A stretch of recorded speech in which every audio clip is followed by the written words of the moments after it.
Dans l'épisode d'Un si grand soleil du vendredi 10 mars 2023, Emma Lopez, Sarah Jag, conduit son frère Tom, Matteo Pettel, à la ferme équestre, où il doit effectuer ses travaux d'intérêt général. Accueilli par Noémie, Lucille Crié, et Ludo Folco-Marchi, le jeune homme se montre froid et distant.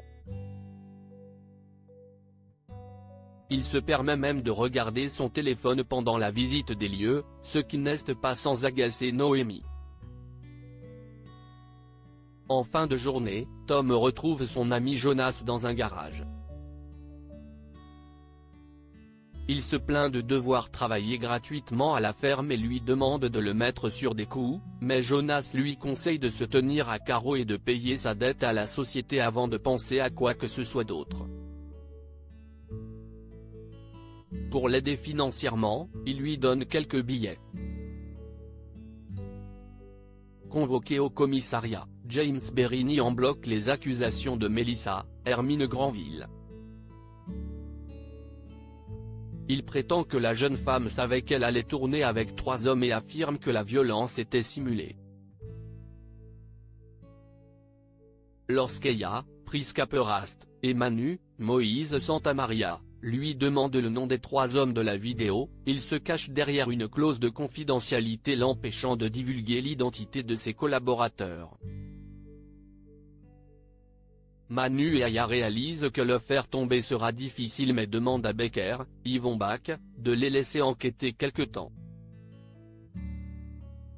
Manu pense pouvoir retrouver l'identité des 3 hommes à partir des tatouages visibles dans la vidéo. Florent veut tout faire pour défendre Melissa de son côté. Melissa a rendez-vous avec Florent, Fabrice Deville, qui a accepté de la représenter pro bono grâce à Enzo Teilo Azaïs. En découvrant toute l'histoire, l'avocat note qu'il sera sans doute difficile de la défendre, notamment en raison du contrat qu'elle a signé.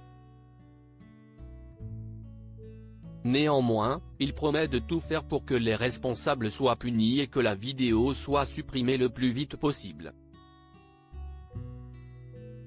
En quittant le cabinet d'avocats, Melissa croise Claudine, Catherine Wilkening. Cette dernière pose des questions à Florent sur cette nouvelle cliente, et l'avocat reconnaît avoir accepté de la défendre pro bono en raison de la gravité de son cas. Claudine, qui voit habituellement d'un très mauvais œil le travail gratuit, est touchée par l'histoire de Melissa et admet que Florent a bien fait de la prendre comme cliente. Elle-même aurait fait la même chose.